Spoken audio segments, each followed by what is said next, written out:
Baik, bismillahirrahmanirrahim. Assalamualaikum warahmatullahi wabarakatuh. Kali ini akan kita lanjutkan untuk mata kuliah mikrobiologi farmasi. Materi yang selanjutnya adalah tentang resistensi obat. Di sini nanti akan kita bahas ya bagaimana suatu mikroba bisa mengalami resistensi atau kebal. Ya, jadi ada suatu kondisi di mana mikroba tidak lagi bisa tidak lagi bisa mempan ya ketika diberikan antimikroba tertentu. Nah, sebelumnya kita akan kenali dulu apa definisi dari resistensi ya. Resistensi obat itu adalah suatu respon adaptif dari mikroba yang mana mikroba dapat mentoleransi besaran dosis obat tertentu. Maksudnya bagaimana? Jadi, teman-teman sekalian, untuk mengobati suatu infeksi, ya kita gunakan antimikroba. Saya contohkan misalnya infeksi yang disebabkan karena bakteri gitu ya, infeksi yang disebabkan karena bakteri, kemudian dilakukan terapi dengan cara pemberian antibiotik gitu ya, dengan besaran dosis tertentu. Uh, Misalnya dengan amoksisilin 500 mg seharusnya sudah bisa membunuh bakteri E. coli misalnya ya. Misalnya sudah bisa digunakan untuk membunuh bakteri tersebut. Namun ada suatu ketika ya bakteri dapat mentoleransi ya, dapat memaklumi gitu ya dengan dosis 500 mg dengan obat amoksisilin sudah tidak mampu lagi membunuh pertumbuhan dari bakteri tersebut. Jadi karena tubuh dari bakteri sudah dapat mentoleransi besaran dosis dan obat tersebut. Nah, sebetulnya resistensi obat itu merupakan dampak dari penggunaan antimikrobal. Kita ketahui bahwa memang pengobatan infeksi ya, pengobatan infeksi memang kita gunakan antimikroba. Namun ternyata ada dampak yang timbul akibat penggunaan antimikroba ini. Nah, penggunaan antimikroba utamanya yang salah, yang tidak sesuai dengan prosedur, gitu ya, pada akhirnya bisa mengakibatkan resistensi obat. Mengapa suatu mikroba dapat mengalami resistensi obat? Ya, jadi mengapa bakteri ataupun virus ketika diobati dengan antimikroba tertentu tidak lagi mempan, tidak lagi bisa dihambat pertumbuhannya? Penyebabnya secara umum ada dua. Yang pertama yaitu mekanisme adaptif dari mikroba. Jadi mikroba bisa beradaptasi ya, bisa beradaptasi secara langsung gitu ya dengan misalnya sudah terbiasa terpapar dengan antibiotik amoksisilin gitu ya. Kemudian dia sudah bisa beradaptasi dengan lingkungan tersebut. Atau penggunaan antibiotik yang salah. Misalnya harusnya penggunaan antibiotik itu digunakan sampai eh, waktu tertentu. Misalnya teman-teman kalau ada pengobatan infeksi pasti diminta untuk diminum antibiotiknya sampai habis. Supaya apa? Supaya dosis yang ada di dalam tubuh, supaya dosis antibiotik yang ada di dalam tubuh itu selalu dalam besaran yang sama. Jadi bioavailabilitas obatnya di dalam tubuh itu dalam jumlah yang sama. Karena apa? Kalau jumlahnya tidak sama ya, penggunaan obatnya tidak patuh, tidak rutin, maka bakteri akan mudah mentoleransi ya. Jadi mau dikasih dosis yang besar maupun dikasih dosis yang kecil, bakteri akan mudah beradaptasi gitu ya, bisa mentoleransi. Kemudian bagaimana cara mikroba tersebut melakukan adaptasi ya, salah satunya adanya mekanisme mutasi genetik ya. Jadi mikroba bisa melakukan mutasi genetik sehingga mikroba yang tadinya dia masih sensitif ya, masih sensitif terhadap antibiotik atau antimikroba tertentu. Kemudian karena adanya mutasi genetik sehingga dia bisa mengalami resistensi. Nah, untuk bentuk resistensi dari mikroba itu yang pertama disebabkan karena adanya faktor intrinsik. Faktor intrinsik itu contohnya adanya struktur sel mikroba, jadi struktur yang ada pada tubuh mikroba tersebut gitu ya. Contohnya apa? Mikroba atau dalam hal ini misalnya saya contohkan bakteri ya. Ada bakteri-bakteri tertentu yang bisa memproduksi enzim-enzim tertentu sehingga dia kebal terhadap obat-obat tertentu. Kemudian ada membran mukosa. Jadi sel dari bakteri ataupun virus itu ada membran mukosa dengan struktur tertentu sehingga tidak mudah ditembus oleh antibiotik atau antimikroba tertentu. Ya, jadi adanya faktor intrinsik ini dapat menghambat kerja dari obat-obat antimikroba. Bentuk resistensi yang kedua, ya tadi selain karena adanya faktor intrinsik yang ada pada tubuh mikroba itu sendiri, bentuk resistensi yang kedua adalah karena memang bakterinya tidak lagi sensitif terhadap antibiotik. Dikatakan bakteri masih sensitif itu apabila dengan dosis minimal, ya dosis minimal yang sudah bisa memberikan efek tentunya, dengan dosis minimal antimikroba itu masih mampu membunuh atau menghambat pertumbuhan mikroba, ya itu dikatakan masih sensitif. Tapi kalau sudah resisten artinya sama sekali tidak bisa digunakan untuk menghambat pertumbuhannya. Nah, sebetulnya kejadian resistensi antibiotik itu sudah ada bahkan sejak antibiotik itu sendiri belum diedarkan secara luas. Pertemuan yang lalu sudah kita pelajari tentang penemuan antibiotik, sumber-sumber antibiotik gitu ya. Teman-teman masih ingat bahwa salah satu antibiotik yang pertama kali ditemukan adalah penisilin yang ditemukan dari jamur penicillium. Obat ini dikembangkan oleh Alexander Fleming ya. Nah, 3 tahun sebelum akhirnya obat tersebut diedarkan gitu ya, si Alexander Fleming ini sudah menemukan adanya resistensi. Beliau sudah menemukan adanya kejadian bahwa obat ini tidak mampu lagi menghambat pertumbuhan tidak mampu lagi menghambat pertumbuhan bakteri Staphylococcus aureus pada saat itu. Kemudian seiring berjalannya waktu, banyak ditemukan kegagalan terapi infeksi. Jadi pasien-pasien infeksi, terutama di tahun 1980-an itu, mulai banyak ditemukan gagalnya terapi infeksi. Kemudian sampai di tahun 1990-an itu mulai lebih besar lagi kejadian kegagalan terapi infeksi.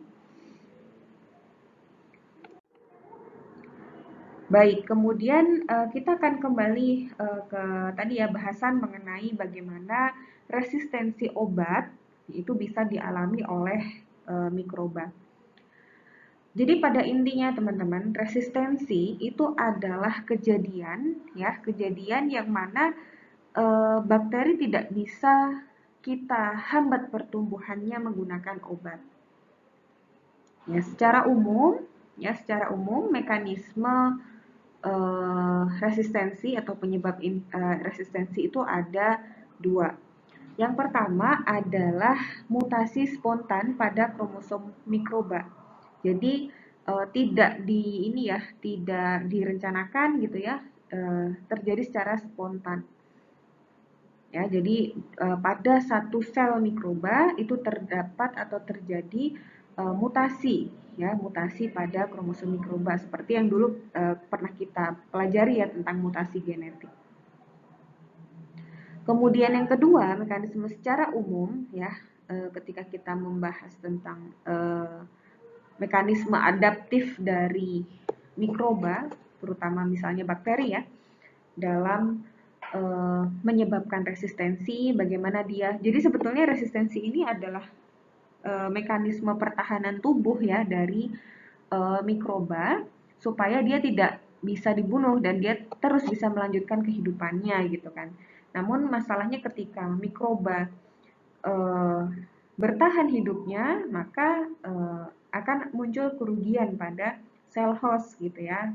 Dalam hal ini pada manusia ataupun pada hewan akan banyak timbul kondisi infeksi. Nah, balik lagi ke mekanisme secara umum, ya, yang kedua adalah perpindahan kromosom antar spesies. Nah, ini ya, perpindahan kromosom antar spesies ini berbeda dengan tadi mutasi spontan. Mutasi spontan ini terjadi pada satu spesies saja. Jadi misalnya ada satu sel bakteri Staphylococcus aureus.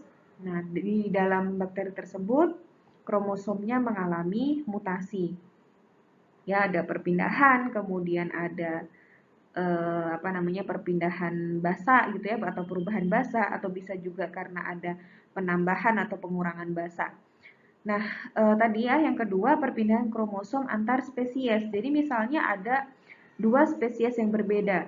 Misalnya satu spesies E. coli dengan spesies bakteri lainnya. Atau bahkan dari spesies virus atau dari kelompok virus ya memberikan komponen kromosomnya masuk ke dalam bakteri gitu ya.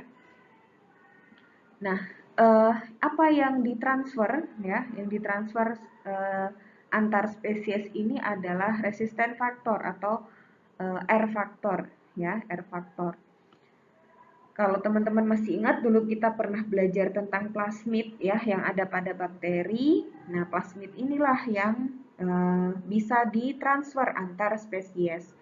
Plasmid di dalam tubuh bakteri ya, plasmid di dalam tubuh bakteri itu sebetulnya tidak dipakai ya, tidak fungsinya tidak terlalu banyak ketika dia ada di dalam tubuh bakteri. Namun ketika plasmid ini bisa ditransfer nih teman-teman ya, plasmid ini ketika plasmid bisa ditransfer ke spesies lainnya, maka plasmid ya, di plasmid bakteri ini dia mengandung DNA juga, mengandung materi genetik dari mikroba tersebut.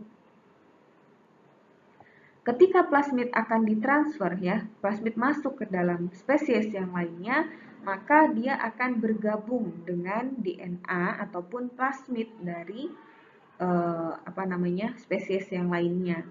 Nah, perubahan ini yang kemudian akan menyebabkan resistensi obat. Nah, proses mutasi baik yang mutasi spontan ataupun mutasi karena R faktor, ya teman-teman, ini bisa terjadi kapanpun. Artinya apa? Tidak harus spesies ini terpapar dulu dengan antimikroba, ya baru dia mengalami mutasi. Ini bisa terjadi kapanpun, bahkan sebelum spesies atau mikroba ini terpapar dengan obat gitu ya. Maka ketika nantinya spesies yang sudah mengalami mutasi genetik kemudian dia terpapar oleh obat, dia langsung kebal ya, tidak mudah dibunuh.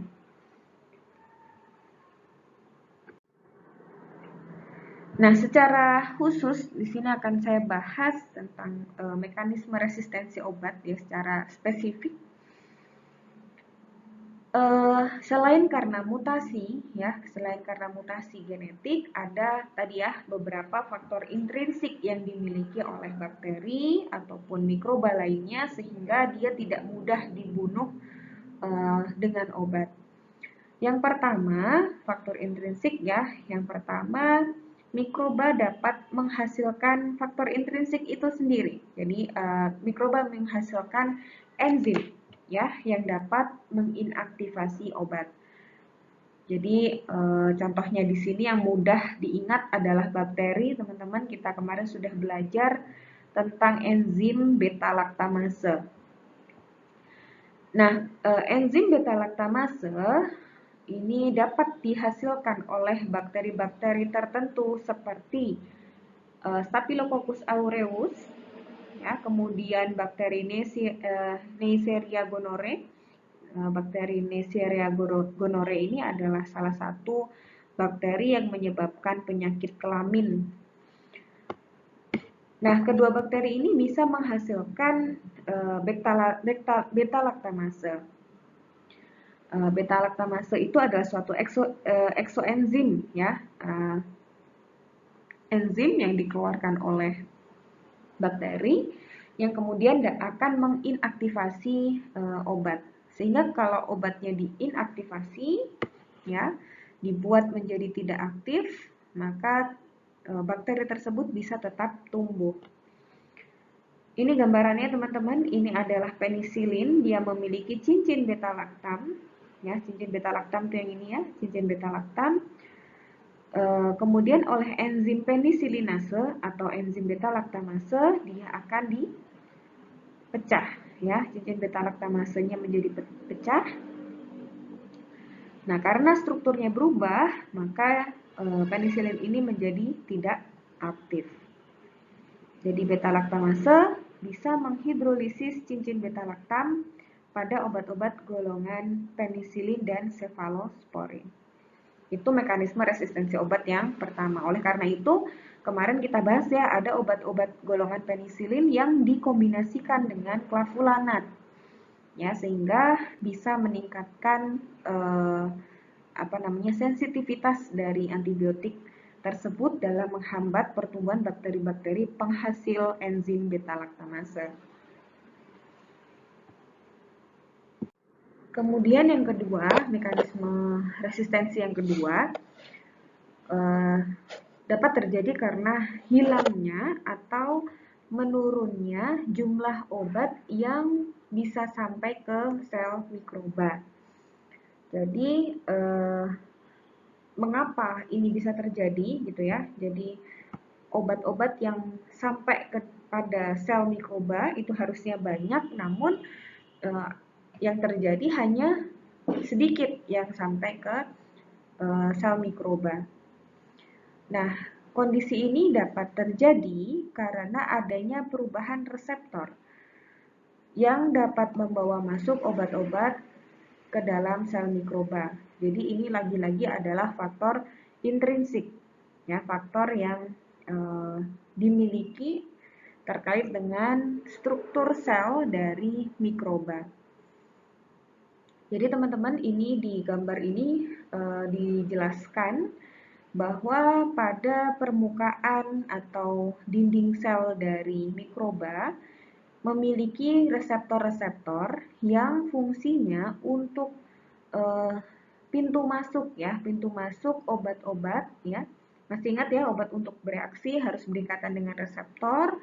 Nah, reseptor ini berfungsi untuk supaya obat-obat bisa sampai ke sel bakteri sehingga pertumbuhan dari sel tersebut bisa dihambat. Nah, namun ada beberapa bakteri yang bisa mengubah, ya, mengubah struktur dari reseptor.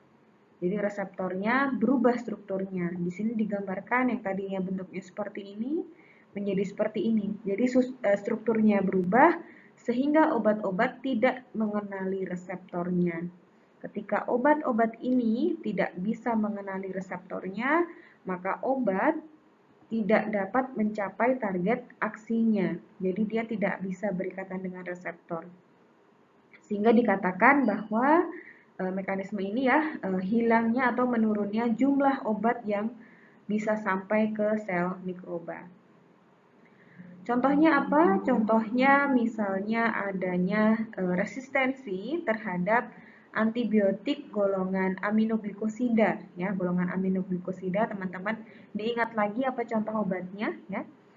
Nah, kalau ada bakteri yang resisten terhadap golongan aminoglikosida, itu dikatakan ya dari beberapa literatur penyebabnya adalah adanya perubahan reseptor. Kalau untuk antibiotik golongan penisilin itu biasanya penyebabnya karena memang bakteri bisa menghasilkan enzim beta laktamase. Kemudian, hilang atau menurunnya jumlah obat yang bisa sampai pada sel mikroba itu juga bisa terjadi akibat adanya perubahan pompa obat ya. Jadi selain reseptor dikatakan bahwa pada permukaan sel bakteri ada yang namanya drug pump atau pompa obat yang ketika pompa ini aktif ya, maka obat-obat bisa masuk ke dalam sel bakteri ya tentunya ya. Nah, adanya perubahan dari mekanisme pompa ini ya, jadi yang harusnya ketika pompa ini diaktifasi obat bisa masuk ke dalam sel, yang terjadi sebaliknya ketika pompa ini diaktifkan obat-obat tidak bisa masuk ke dalam sel. Nah, pompa obat ini bekerja di bawah kontrol dari protein dan kromosom dari mikroba. Nah, contohnya adanya resistensi bakteri gram positif seperti Staphylococcus dan golongan Streptococcus dan juga bakteri gram negatif seperti Pseudomonas, E. coli ini bisa melakukan mekanisme resistensi obat melalui jalur yang ini. Kemudian yang ketiga, mekanisme resistensi obat bisa terjadi pada tempat ikatan obat ya. Jadi tempat ikatan obat kehilangan afinitasnya. Obat akan berikatan ya pada target aksinya ya teman-teman. Masih ingat ya, untuk target aksi obat itu bisa di ribosom, bisa di RNA, bisa di DNA-nya, bisa di dinding sel, bisa di membran sel. Ini contoh kalau kita flashback lagi, kita review lagi materi tentang mekanisme kerja antibiotik ya. Ada di sintesis RNA-nya, ada di sintesis DNA, ada di dinding sel. Nah, pastinya ketika obat-obat ini bekerja pada tempat-tempat tersebut, di sana ada target aksinya, ada tempat yang obat tersebut harus berikatan di sana. Nah, untuk mekanisme yang ketiga ini, yang harusnya obat-obat tersebut bisa berikatan di tempat-tempat seperti di ribosom, RNA, DNA, dan lain sebagainya ini, ya, terjadi penurunan afinitas. Ya, terjadi penurunan afinitas sehingga obat tidak bisa berikatan. Ya, tidak bisa berikatan dengan target aksinya.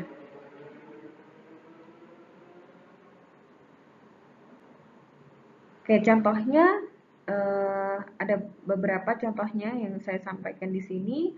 Bakteri dapat resisten terhadap aminoglikosida jika ada mutasi pada ribosom.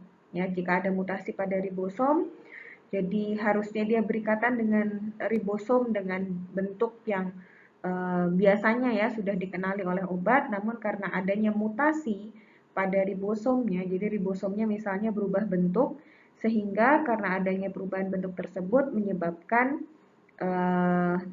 penurunan afinitas, ya, kemampuan untuk berikatannya semakin lemah. Kemudian contohnya ada resistensi terhadap eritromisin, klindamisin. Ini ternyata diketahui adanya perubahan pada ribosom 50S. Teman-teman masih ingat ini gambar ribosom? Ribosom pada bakteri ada dua macam. Yang besar ini adalah ribosom 50S, yang kecil adalah yang di bawahnya ini. Ini adalah 30S. Ini ya, ini 50S, ini 30S. Jadi resistensi terhadap eritromisin dan klindamisin ini diketahui disebabkan karena adanya perubahan pada ribosom 50S. Kemudian resistensi penisilin, metisilin, vankomisin ternyata selain karena adanya enzim beta laktamase juga bisa diakibatkan karena adanya perubahan afinitas ikatan obat pada dinding sel. Ya. Jadi perubahan afinitas ikatan obat di dinding sel dari bakteri gitu ya, yang harusnya obat-obat ini bisa berikatan dengan reseptor yang ada di dinding sel bakteri, namun karena adanya enzim beta laktamase ya salah satu penyebabnya, sehingga afinitas ikatannya menjadi lemah. Kalau afinitasnya lemah, maka ikatannya mudah putus. Kemudian adanya resistensi pada fungi misalnya. Nah, fungi atau jamur, jamur itu biasanya obat-obat antifungi target aksinya adalah sterol atau ergosterol. Yang mana ergosterol ini adalah komponen atau penyusun dari dinding sel fungi. Nah, fungi ini mekanisme pertahanannya, mekanisme resistensi obat pada fungi itu terjadi dengan cara fungi mengurangi sintesis ergosterolnya. Jadi fungi itu sendiri mengurangi sintesis ergosterol. Sehingga kalau ergosterol pada fungi jumlahnya sedikit, maka ikatan obat dengan fungi, ya ikatan obat dengan dinding sel fungi juga afinitasnya akan menurun. Kemudian yang keempat adanya perubahan jalur metabolik. Contohnya untuk antibiotik ya, ada memang antibiotik yang bekerja pada jalur metabolisme bakteri ya. Contohnya ada sulfonamid dan trimetoprim. Nah, sulfonamid dan trimetoprim ini dia mensintesis target aksi dari kedua obat ini adalah pada jalur sintesis asam folat yang ada pada bakteri.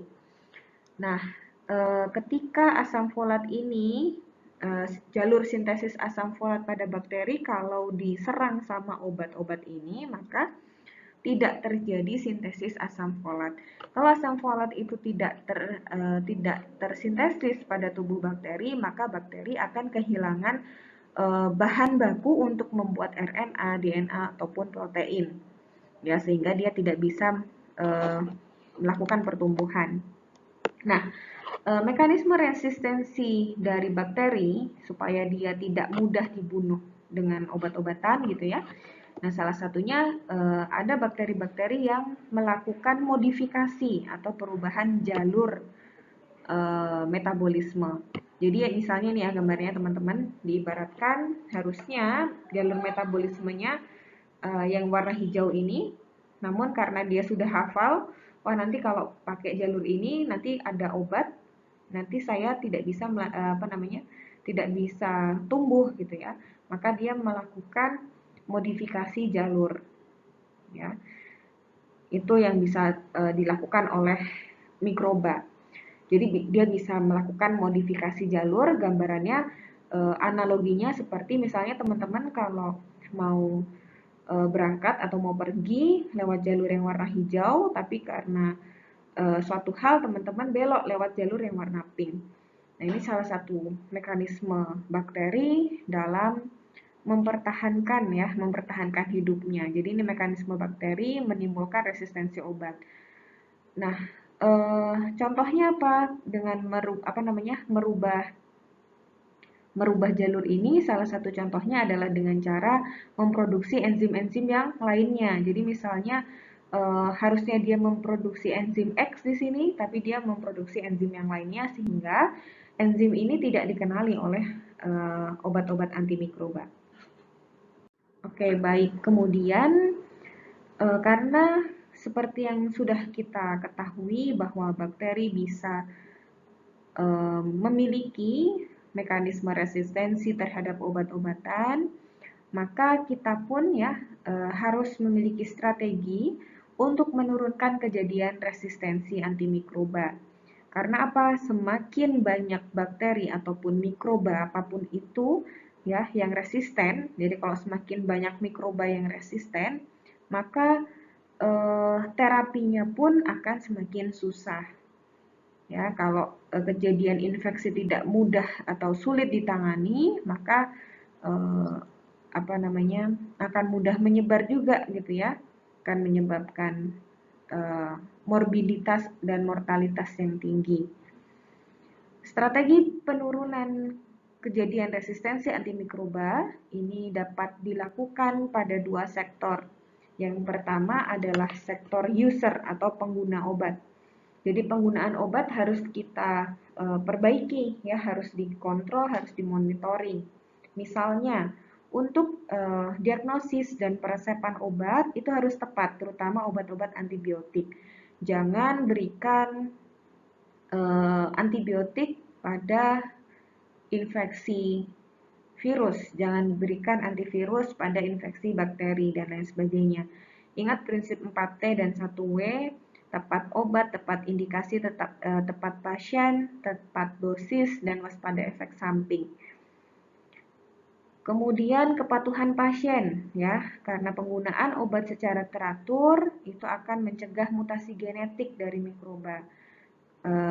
Penggunaan obat secara teratur akan menyebabkan ini, ya, kalau penggunaan obatnya teratur, maka jumlah obat yang ada di dalam darah juga akan konstan jumlahnya, akan tetap, ya, jumlahnya dalam keadaan tetap, sehingga bakteri tidak mudah mengalami adaptasi, ya, tidak mudah mentoleransi.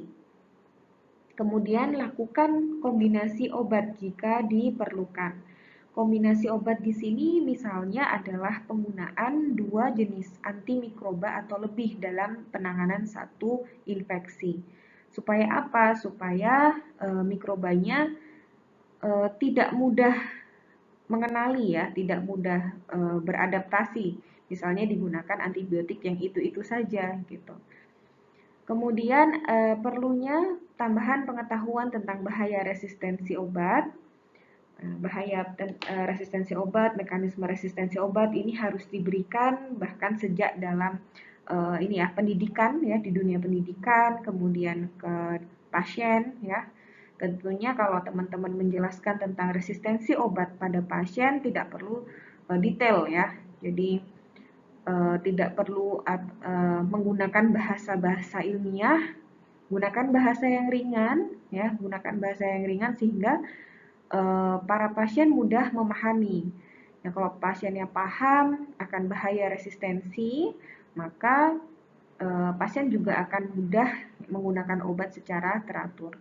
Kemudian perlu dilakukan restriksi antimikroba atau pembatasan penggunaan antimikroba. Jadi harus dipantau betul, ya, penggunaan antimikroba itu. Jadi tidak boleh sembarangan antimikroba diberikan. Meskipun boleh melakukan kombinasi obat, jadi meskipun boleh diberikan 2 antibiotik sekaligus dalam satu kali terapi infeksi, namun penggunaan antimikroba harus tetap dalam pemantauan.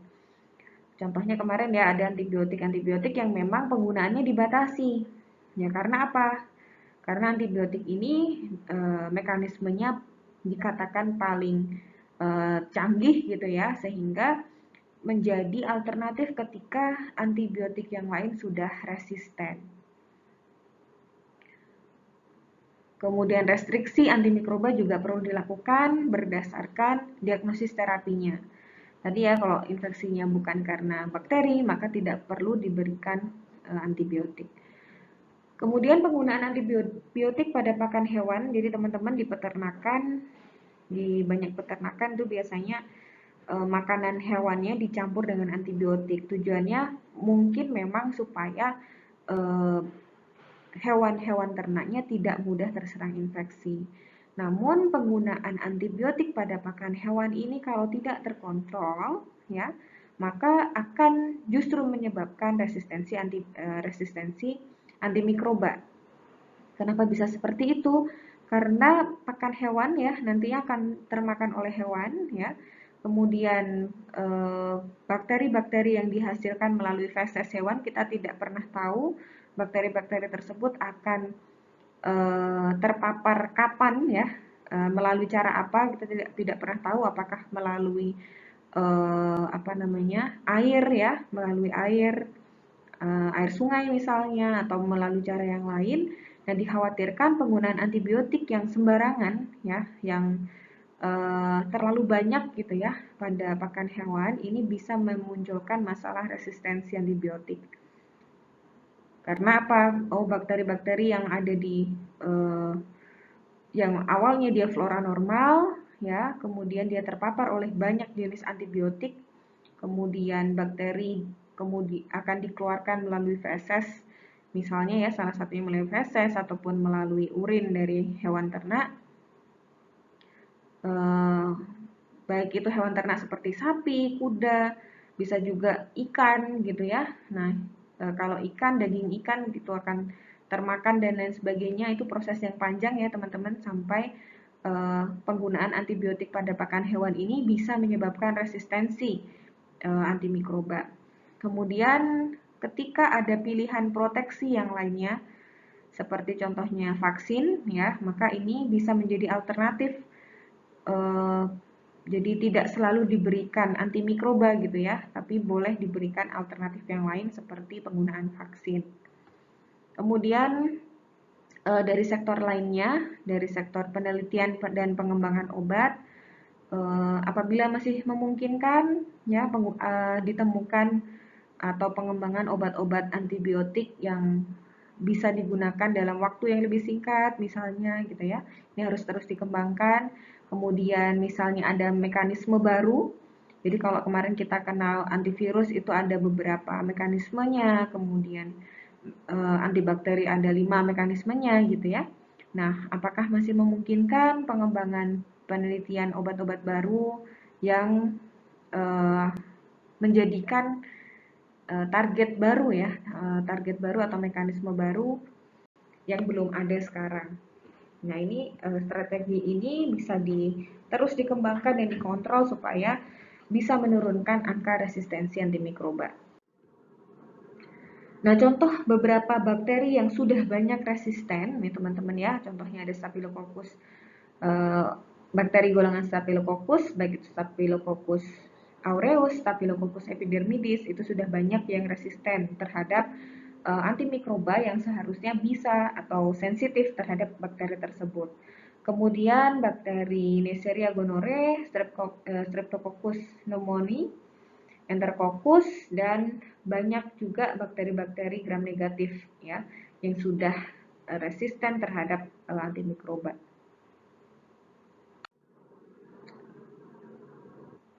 Nah, untuk itu dalam pemilihan terapi antimikroba itu ada beberapa faktor yang harus diperhatikan. Yang pertama adalah sifat dari mikroba tersebut. Di sini nanti akan menentukan apakah kita harus menggunakan antibiotik yang spektrum sempit ataupun spektrum yang luas.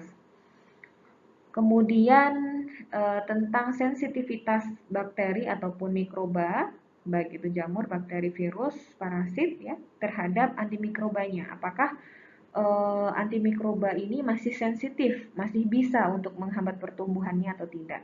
Itu harus menjadi pertimbangan. Jadi jangan sampai kita berikan antibiotik yang spektrum luas ya, karena kita belum tahu bakteri penyebabnya apa misalnya, tapi ternyata antibiotik spektrum luas yang kita berikan ternyata sudah resisten gitu ya, maka kita harus tahu pola sensitivitasnya.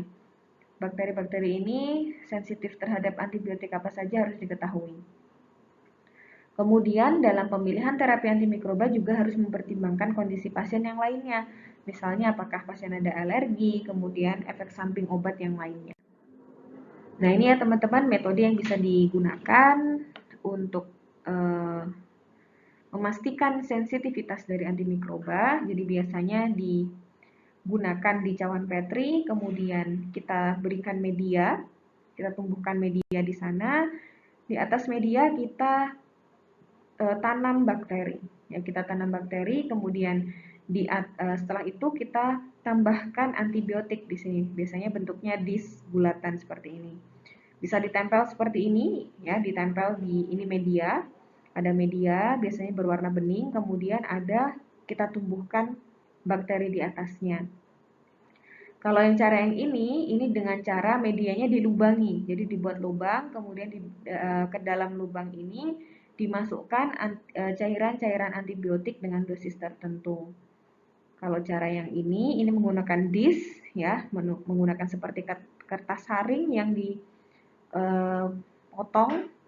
lingkaran kecil seperti ini. Kemudian kita tetesi dengan antibiotik.